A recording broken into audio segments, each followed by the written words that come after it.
Hello, and thanks for joining us for this episode of Into the Killing. If you have a case you want us to cover on Into the Killing, please visit our website, criminallylisted.com. You can also suggest cases for our YouTube channels, Paranormally Listed and Criminally Listed. To close out 2022, we thought we'd do a special two-part episode about one of the most infamous American serial killers, B.T.K. B.T.K's reign of terror began in early 1974. At the time, there was an energy crisis, and several countries took measures to limit their power usage.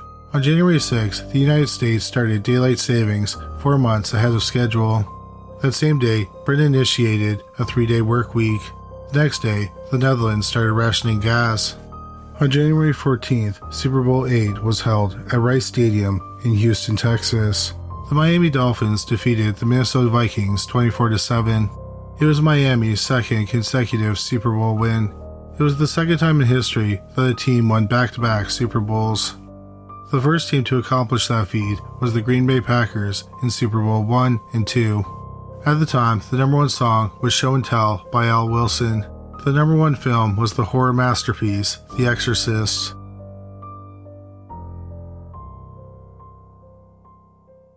On the morning after the Super Bowl, the Otero family, who lived in Wichita, Kansas, was getting ready for the day. 38-year-old Joseph and 33-year-old Julie Otero had 4 children. 15-year-old Charlie, 14-year-old Danny, 13-year-old Carmen, 11-year-old Josephine, and 9-year-old Joseph Jr., who went by the name Joey. Joseph had served in the Air Force for 20 years. In Wichita, he worked as a mechanic and a flight instructor at Cook Airfield, and Julie worked at the Coleman factory. That morning, Joseph dropped off Charlie at his school and then dropped off Danny and Carmen at their school. Afterward, he returned home. Most days, Joseph would have gone to work himself after dropping off the older kids. But he was injured, so he stayed home that day. When he returned home, Julie was with her 2 youngest children, and they were getting ready for school. Then, something terrible happened. That afternoon, Danny and Carmen walked home from school. They found their parents' dead bodies in the master bedroom. Their mother's body was on the bed, and a rope was tied around her neck. Their father's body was on the bedroom floor. A pillowcase and a plastic bag was over his head, and a belt was wrapped around his neck. Their hands were tied behind their backs with Venetian blind cords. Danny and Carmen tried to cut the rope in the belt, but they couldn't. They also tried to call the police, but the phone line was dead. The oldest Otero child, Charlie, arrived home, and Danny and Carmen told him that their parents were playing a bad joke on them. Charlie went into the bedroom, and he knew his parents were dead. He cut off the belt and the rope. He also tried to call 911, but he found that the phone wasn't working. So he went outside and found a neighbor. The neighbor went into the Otero house, saw the dead bodies, and told the Otero children to go to his home. The neighbor then called the police. Officers arrived a few minutes later, and they entered the house. In one of the bedrooms, they found the dead body of 9-year-old Joey. He also had been bound with Venetian blind cords, and a plastic bag covered by a pillowcase was over his head. An officer continued to search the house. In the basement, he made one more horrifying discovery. It was the dead body of 9-year-old Josephine Otero. Her body was hanging from a rope. The rope was tied to a pipe in the ceiling. Forensic experts found semen on the floor around Josephine's body and some on her body. But she had not been sexually assaulted. The police concluded that as Josephine was hanging, the killer watched her and masturbated. The medical examiner would later determine that all the victims had been choked into unconsciousness and revived several times. The police discovered that the phone lines to the house were cut. There were no signs of forced entry. The police believe that the killer or killers entered through the unlocked back door. The police thought it was possible that the murders were committed by more than one person. They believed it would have been too difficult for one person to control all four people. Also, the crime scene appeared to show the work of two people. The house had been rifled through and some things had been stolen. So one of the killers could have been there to burglarize the house. Perhaps he was looking for something, and this would explain why the victims had been choked out several times. They were being tortured into revealing the location of the item. Then there was the sex crime in the basement. Could a second criminal have taken Josephine into the basement while the rest of her family was being tortured upstairs? The problem was that witnesses reported seeing a single man leaving the Otero home. Also, one of the Otero's cars was stolen. People only saw one man in the car. The police followed up on many leads, but they didn't find out who killed the four members of the Otero family. We're just going to take a short break from this episode to bring you a word from our sponsor, Uncommon Goods. So haven't finished shopping for the holidays yet? One thing you don't want to do is get someone a gift that screams last minute. It may not only come across as that you forgot the person, but the gift may end up in a drawer and forgotten. If they get a gift they won't use, why bother spending the money? The good news is there's still time to order something from the most unique online store, Uncommon Goods. They have unique and creative gifts for everyone in your life, and they even break it down by category, like father, girlfriend, and teens, just to name a few. I've been shopping at Uncommon Goods for years, even before they were a sponsor, just because they have such interesting gifts you can't get anywhere else. For example, I know I'm getting my mom an automatic pan stirrer, so I no longer have to eat her burnt sauce. Or for my friend who lives in Europe, I'm getting them a long-distance friendship lamp. When I touch my lamp at home, it lights up their lamp at their home. It just lets them know that I'm thinking about them. And if any of my friends or family are listening to this, I would love a DIY root beer science kit. That's just 3 of the things I found on Uncommon Goods, and they have hundreds of amazing products. But if you're worried about something getting lost in the mail, Uncommon Goods still has you covered. They have uncommon experiences, which are just as unique as their physical gifts. Some of these experiences include astrology charting classes, DIY hot sauce classes, ukulele lessons, and tarot card reading lessons. Also, with every purchase, Uncommon Goods gives $1 to a nonprofit partner of your choice. So far, they've donated over $2.5 million. To get 15% off your next gift, go to uncommongoods.com/listed. That's uncommongoods.com/listed for 15% off. Don't miss out on this limited time offer. Uncommon Goods, we're all out of the ordinary. About 4 months later, on April 4th, 1974, 2 men were walking down the street in front of 21-year-old Kathy Bright's home in Wichita. Kathy lived alone in the home. Like Julie Otero, she worked at Coleman. That afternoon, as the 2 men were walking down the street, they came across a man with a bloody face. He was Kathy's 19-year-old brother, Kevin Bright.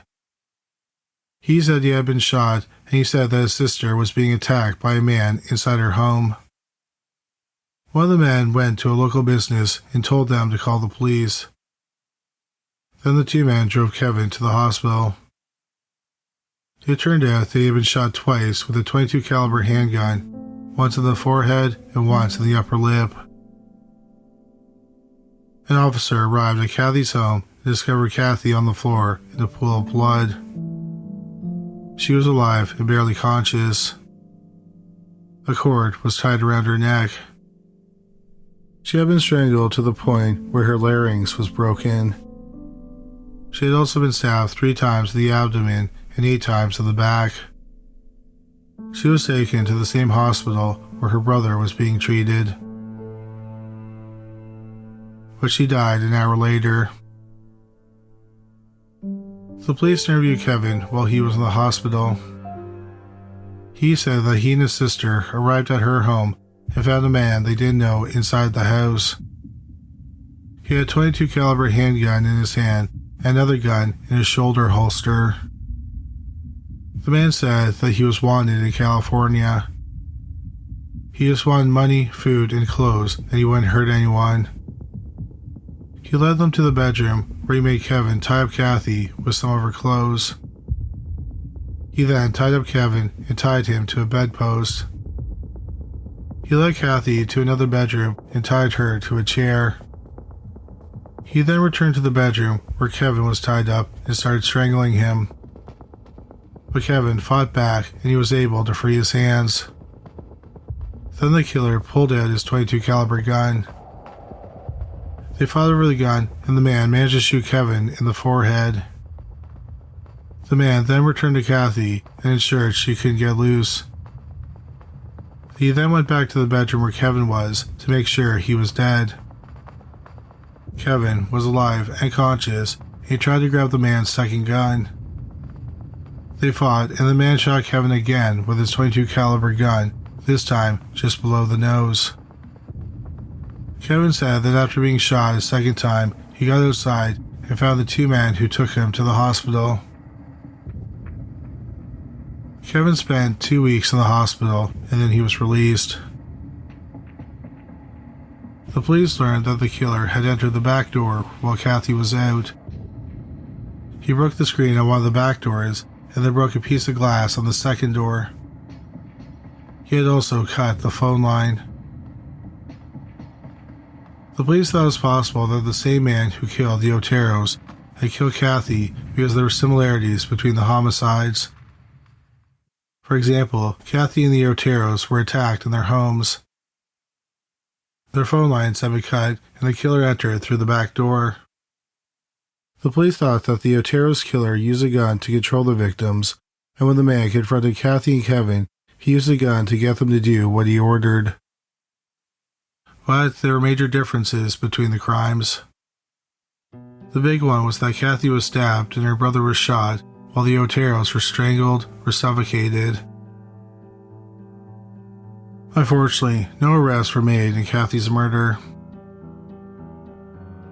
Then, in October 1974, the police thought they had caught a break.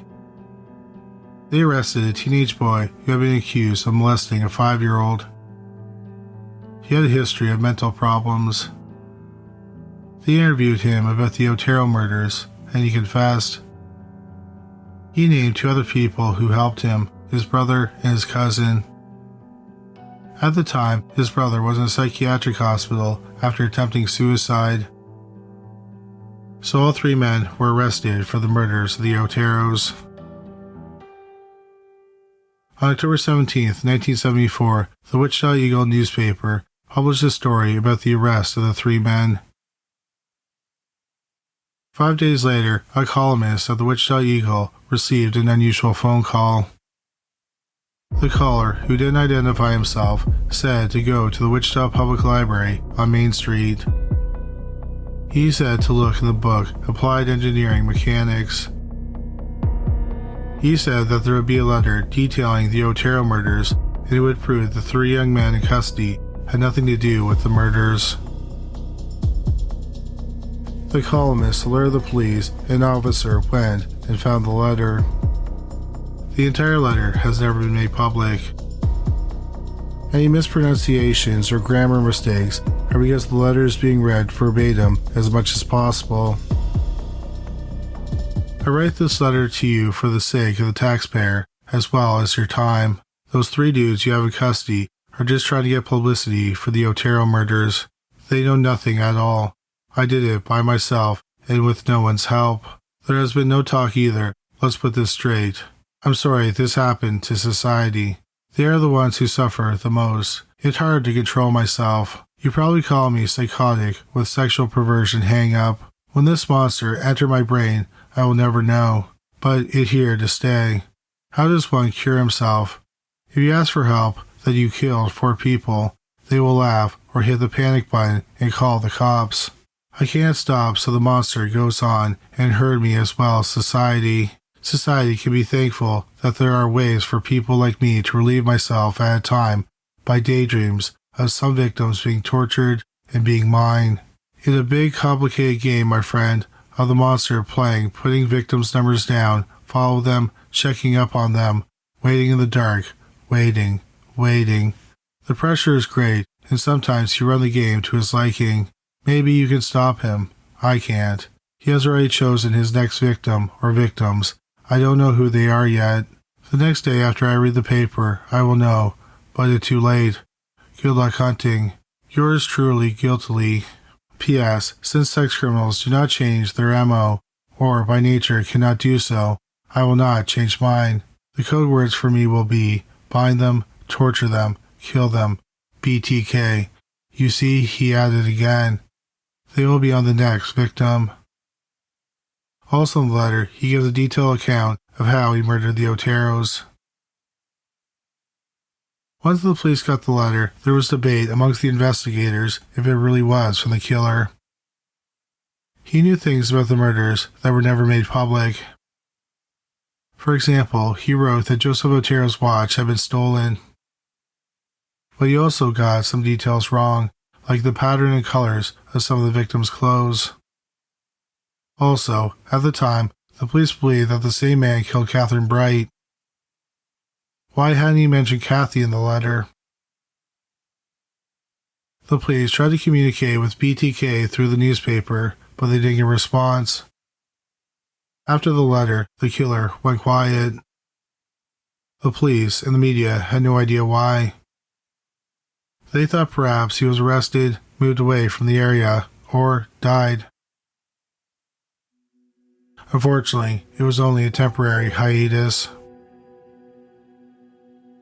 On March 17, 1977, 26-year-old Shirley Vane was at home in Wichita with her 3 children, 8-year-old Bud, 6-year-old Stephen, and 4-year-old Stephanie. That afternoon, Stephen pounded on a neighbor's door. When the neighbor came to the door, he told them to call the police because his mother was dead. The neighbor went to the family's home and found Shirley dead on a bed. She was bound and a plastic bag was over her head. The medical examiner later determined she had been strangled with a cord, and then the bag was placed over her head to finish her off. The police found some semen on Shirley's underwear, but she had not been sexually assaulted. The police interviewed the 3 kids. Stephen said that before the attack, he had gone to a nearby store to cash a money order and get soup for his mother. He said that a man stopped him and showed him a photograph of a woman and a boy. The man asked him if he had seen either, and Stephen told him he hadn't. Stephen then made his way home. As he entered his house, he saw the man knocking on the door of his neighbor's home. A few minutes later, there was a knock at their door. Stephen and Bud started to open the door, and then the man forced his way in. He then pulled out a gun. Shirley was in her bedroom, and she came out to see what was happening. The man told her he was going to tie her up and take some photographs. He attempted to bind the children with electrical tape, but they fought back. So he ended up putting them in the bathroom. The bathroom had 2 doors. He tied one end of a rope to a doorknob and the other end to a pipe. He then walked out the other door and placed a bed in front of that door. He entered the room where he had placed Shirley and tied her to the bed. He then strangled her from behind. The kids managed to get one of the doors open a little bit. They screamed at the man to leave their mother alone. They said someone was coming over soon, so he better leave. Then the phone started ringing. After killing Shirley, the man left the house. Steve was able to break a panel on the door and he climbed through it. He then ran to a neighbor's house and got help. The police wondered if the killer was scared off by the prospect of someone coming over and possibly the phone ringing, and this stopped him from murdering the children. No arrests were made in the wake of the murder. 25-year-old Nancy Jo Fox lived in a duplex in Wichita. She had 2 part-time jobs, one at a law office and another at a jewelry store. She didn't drink, and she sang in her church's choir. In late autumn 1977, something unusual happened. Someone had broken into her home and gone through her underwear drawer. She told her friends about the incident, but didn't report it to the police. On the morning of December 9th, 1977, the following call came into 911.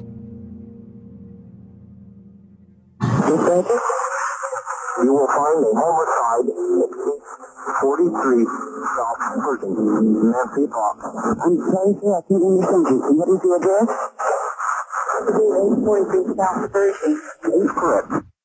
Because of the quality, that was probably pretty hard to understand, so I'll tell you exactly what happened in the call. Operator number 1 says, "Dispatcher."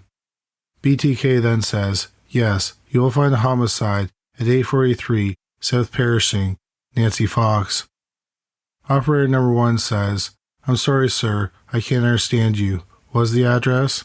Then operator number 2 says, "I believe 843 South Pershing." Then B.T.K. says, "That is correct." Then he hangs up. The police went to the address, which was the home of Nancy Fox. She was dead on her bed. She had been bound with a cord and strangled with a belt. Fox had not been sexually assaulted. However, the killer had ejaculated on her nightgown, but she wasn't wearing the nightgown. Instead, it was found near her head. The police noted that the phone line was cut. The killer got inside the house by prying open a window. They believe that he broke in while Fox was out and waited for her to come home. The police didn't make any arrests regarding her murder, but they did suspect she was killed by the man who called himself B.T.K. The police were hesitant to go public regarding the possibility that a serial killer was preying on the citizens of Wichita. They thought it would cause a panic. On January 31st, 1978, the Wichita Eagle received an unusual poem typed on a 3x5 index card. Surely locks, wilt thou be mine? Thou shalt not scream, not yet fee the line, but lay on a cushion and think of me and death and how it's going to be. The employee at the newspaper who read the poem thought it was meant for the classified section for Valentine's Day, but there was no payment. So the card ended up in the dead letter department. The fact that the newspaper didn't acknowledge or print the poem upset the author, so he sent the same poem along with another poem, a drawing, and a letter to the ABC affiliate Cake TV. The second poem was about Nancy Fox. What is that I can see? Cold icy hands taking hold of me. For death has come, you all can see. Hell has opened its gates to trick me. Oh, death, can't you spare me over another year? I'll stuff your jaws until you can't talk. I'll bind your legs till you can't walk. I'll tie your hands till you can't make a stand. And finally, I'll close your eyes so you can't see. I'll bring sexual death unto you for me. B.T.K. The drawing was a detailed image of how he left Fox's body in her bed. Then the typewritten letter reads, I find the newspaper not writing about the poem on vain, unamusing. A little paragraph would have been enough. I know it not the news media fault. The police chief, he keep things quiet, and doesn't let the public know there's psychopath running lost, strangling mostly women. There are 7 in the ground. Who will be next? How many do I have to kill before I get my name in the paper or some national attention? Do the cops think that all those deaths are not related? Golly gee, yes, the MO is different in each. But look, a pattern is developing. The victims are tied up. Most have been women. Phone cut. Bring some bondage matter sadist tendencies. No struggle outside the death spot. No witness except the Vanes kids. They were lucky. A phone call saved them. I was going to take the boys and put plastic bags over their head like I did Joseph and Shirley, and then I would hang the girl. God, oh God, what a beautiful sexual relief that would have been. Josephine, when I hung her, really turned me on. Her pleading for mercy, then the rope took hold. She helpless, staring at me with wide terror-filled eyes. The rope getting tighter, tighter.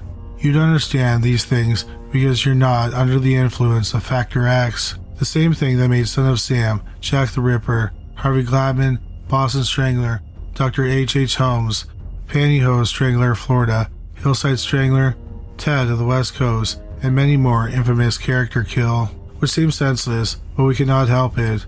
There is no help, no cure, except death or being caught and put away. It's a terrible nightmare, but you see, I don't lose any sleep over it.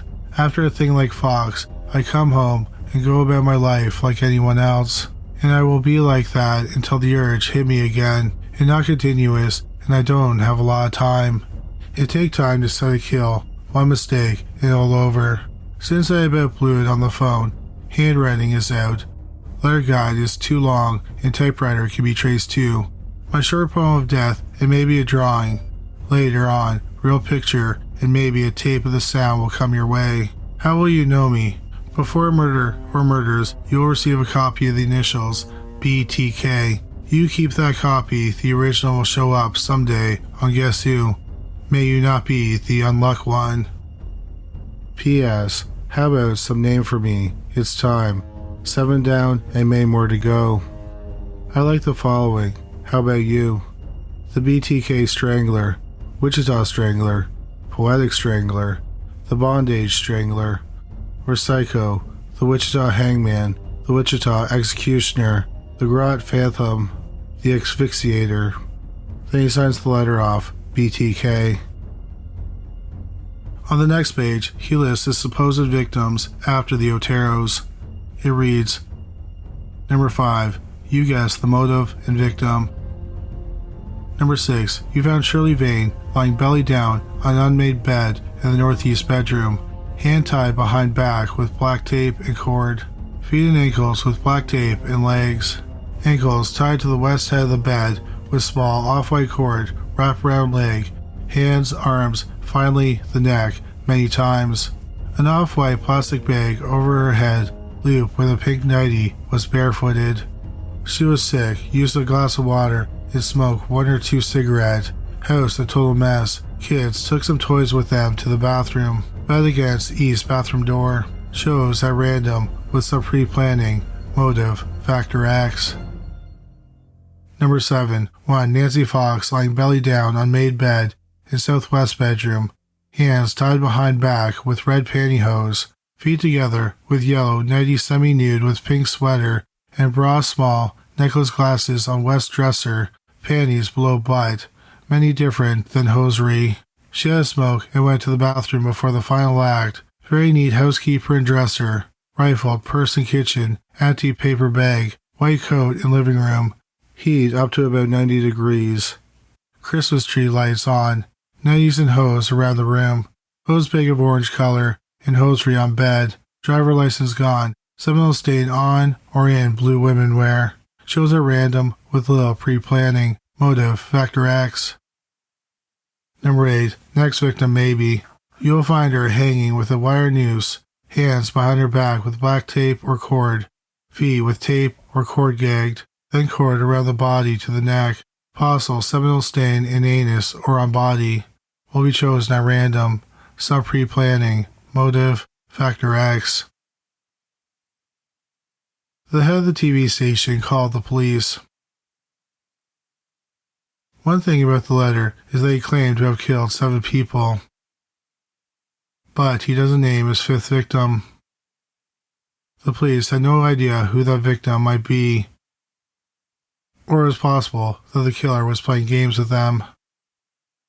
The TV station wanted to go public with the letter. The police did not want them to do that, but they did allow them to talk about parts of the letter on their broadcast. The police also held a press conference and acknowledged there was a serial killer on the loose. They also said that he identified himself as B.T.K, bind, torture, kill. They warned people to check their phone lines when they got home to ensure that they were not cut. They also wanted people to make sure their doors and windows were locked. In the weeks after the press conference, gun sales in Wichita went through the roof, and people nailed shut their back doors and windows. Unfortunately, the press conference did not lead to any arrests. On April 28, 1979, 63-year-old Anna Williams returned to her Wichita home. She was a recent widow who lived alone. She discovered someone had broken into her home. She tried to call the police, but the phone line was dead. She went to a neighbor's and called the police, and then the police searched her home. They found part of a broom handle and a length of rope. Also, a scarf and some jewelry had been stolen. After that, Williams moved out of her house. Her daughter picked up her mail every so often. A month and a half after the break-in, she picked up an envelope. Inside was the jewelry and the scarf that had been stolen. There was also a drawing of a bound woman. Finally, there was the poem, "Oh Anna, why didn't you appear? 'Twas perfect plan of deviant pleasure so bold that spring night, my ear felling hot with propension of a new awakening season, worn wet with inner fear and rapture, my pleasure of entanglement like new vines at night. Oh Anna, why didn't you appear? Drop of fear, fresh spring rain would roll down from your nakedness to scent to lofty fever that burns within. In that small world of longing, fear, rapture, and desperation, the game we play, fall on devil's ears. Fantasies spring forth, mounts to storm fury, then winter clam at night. Oh Anna, why didn't you appear? Alone, now in another time span, I lay sweet enraptured garments across most private thought. Paths spring moist grass, clean before the sun, enslaved with control, warm wind scenting the air. Sunlight sparkle tears and eyes so deep and clear. Alone again, I trod past memory of mirrors and ponder why for number 8 was not. Oh Anna, why didn't you appear? William's daughter turned over the contents of the envelope to the police. Then B.T.K. went quiet again. Unfortunately, since this wasn't the first time he had gone quiet, people weren't entirely convinced he had permanently finished killing. But by April 1985, it had been 7.5 years since B.T.K. committed his last murder. In April 85, 53-year-old Maureen Hedge lived alone in Park City, Kansas. Park City is about 9 miles north of Wichita. Hedge worked at a cafeteria in a hospital, and she never missed work. So when she didn't show up for her shift on April 27, 1985, her supervisor was concerned and called her family. Her family called the police, and the police went to her home. They found that the phone line had been cut and there were signs of forced entry. Upstairs in her bedroom, the sheets from her bed were missing. Also, her car was missing. Yet, for some reason, the police considered a missing persons case and not a mysterious disappearance. 5 days after Hedge went missing, her car was found. In the trunk were her bed sheets. On May 5, 1985, Maureen Hedges' dead body was found in a ditch. The medical examiner determined she had been strangled to death. At the time, no one connected her murder to B.T.K. for several reasons. A major one was that she was killed over 7 years since the last murder. Also, B.T.K. had never kidnapped anyone or moved a body from a house.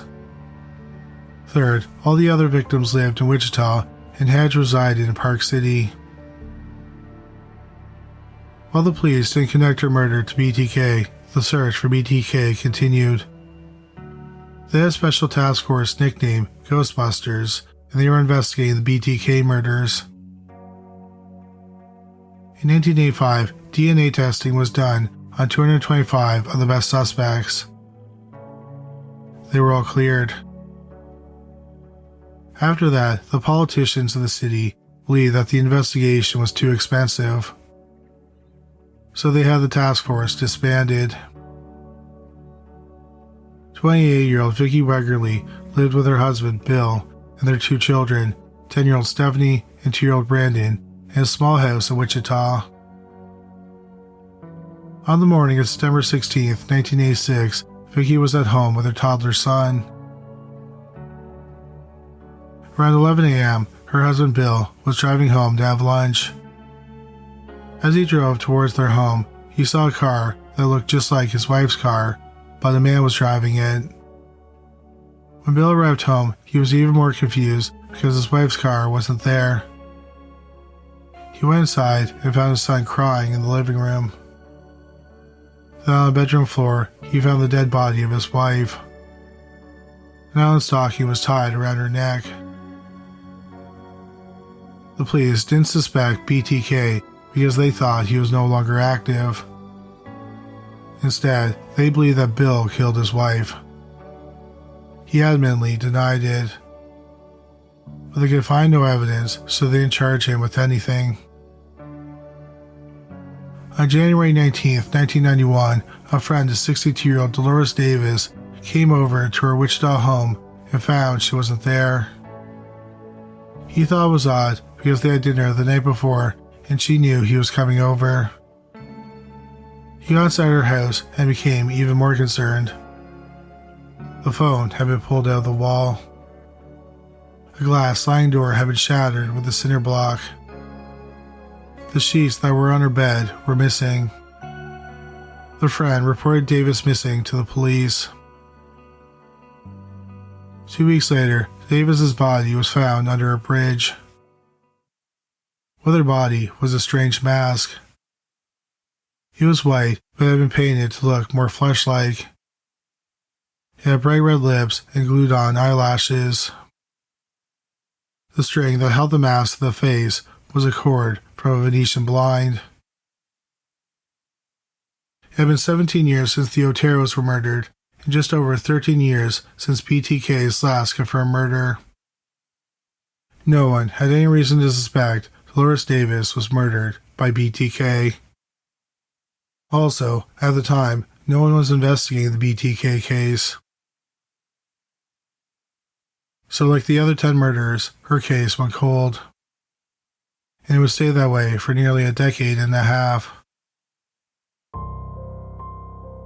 In our next episode, we'll cover the investigation and eventual identification of B.T.K. If you haven't subscribed, please do that so you don't miss the conclusion of this story. Thank you so much for listening to this episode. Please stay safe and take care of yourself.